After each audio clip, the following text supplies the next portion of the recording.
Hello everyone, it's nice to see you back at my channel. Please don't forget to like, subscribe and comment. I will record and upload a story every day. Let's start now reading Rumplelstiltskin from Little Classics collection. A long time ago there was a miller who lived in a town that had fallen on hard times. The townspeople were forced to pay very high taxes, and the miller was brought before the king for not paying his.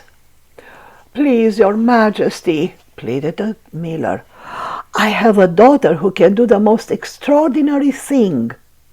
She can spin straw into gold.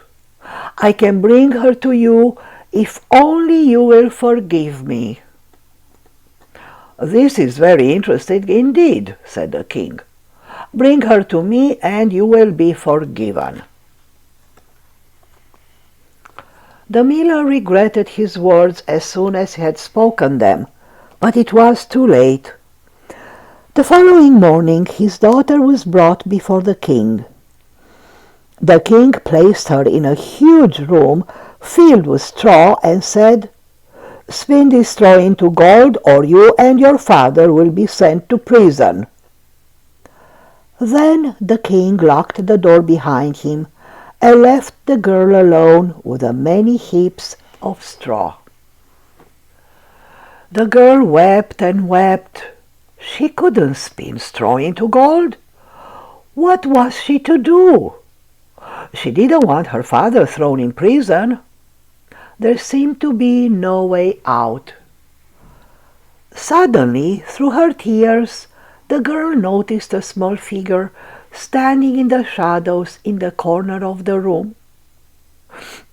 "Who's there?" she sniffed. "Show your face." The little figure stepped forward and appeared before the girl. He was an imp-like creature. "My poor dear," he said, why do you weep so terribly? What is the matter?" "I am to spin this straw into gold by morning, or my father and I will be sent to prison," she sobbed. "Today is your lucky day," said the little man. "I can help you. But what will you give me in return?" "My necklace," she offered. "I can give you my necklace." "It's a deal," said the imp. He sat down at the spinning wheel and set to work immediately. The girl grew tired and fell asleep. The next morning, as the sun rose, the girl was woken by the glint of sunlight hitting the gold. When she opened her eyes, she saw to her surprise and relief that all the straw had been spun into gold. Suddenly there was a knock on the door. It was the king. To his amazement, the room was filled with gold. The girl thought that she would now go free, but the king became greedy at the sight of all the gold and sent her to a larger room filled with even more straw than the first. "You must do as you did the first time. Spin this straw into gold by morning, or the very same fate will befall you and your father," he ordered. "Oh, this can't be," wept the girl as the door locked behind her. "I was saved once, but how am I to be saved a second time?" "Fear not," piped a familiar voice. "I will help you again. But what, may I ask, do you have to give me this time?" It was a little man. The girl looked down at her hand. She wore a ring that was a gift from her mother. "I will give you my ring," said the girl. "That sounds good to me," said the imp, and he snatched the ring off her finger and set to work.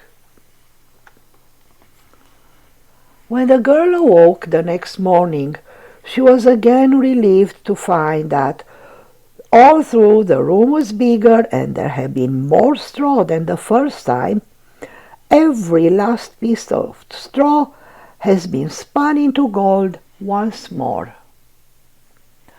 The king was pleasantly surprised a second time. He was now growing quite fond of the girl, who was very pretty indeed, but his greed got the better of him at the sight of even more gold. He locked up the girl a third time, but now it was in a tower filled with straw. "If you spin all this straw into gold by morning, then I will marry you," he declared. The girl waited in the tower, hoping the imp would return. But this time she was nervous, for she had nothing left to offer him.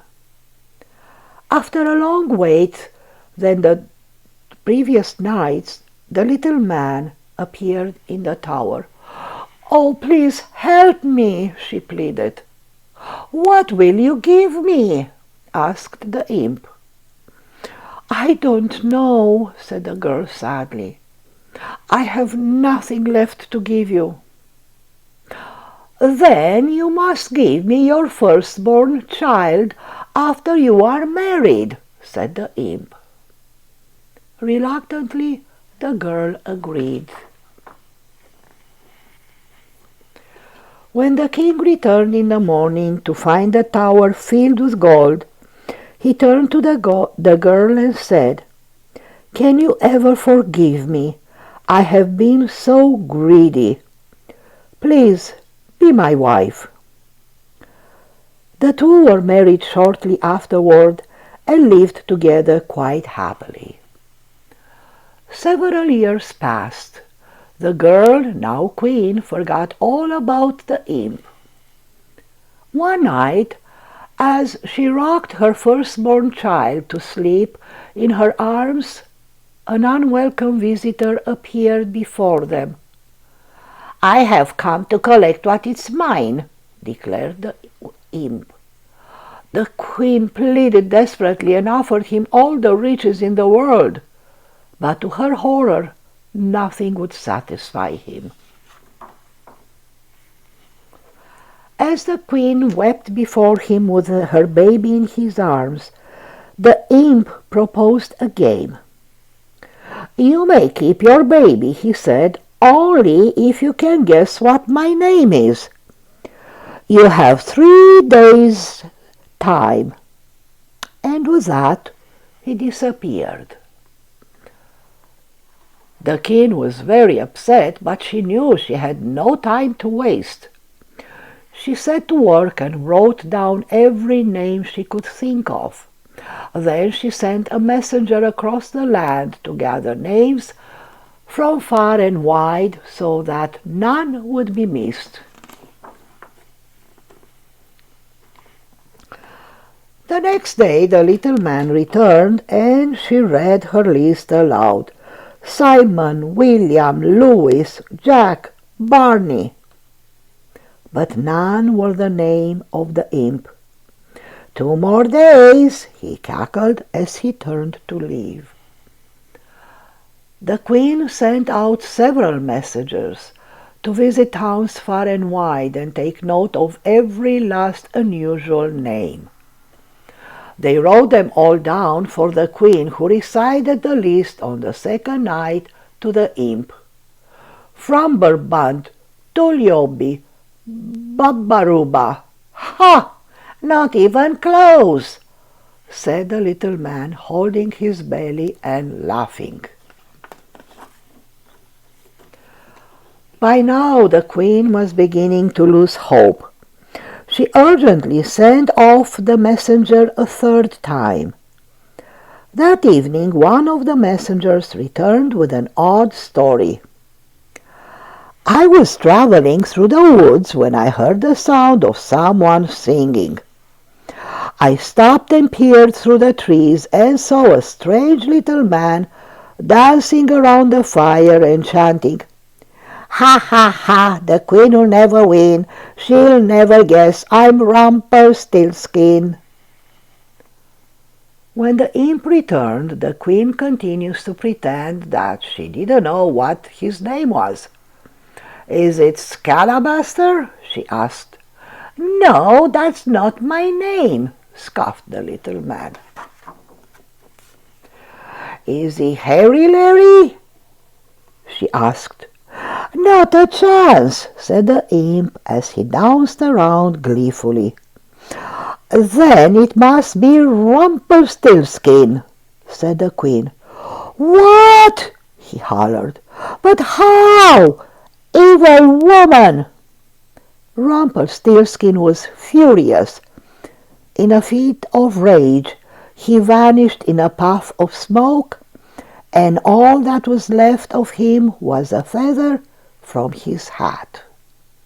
The end. Good night and sweet dreams.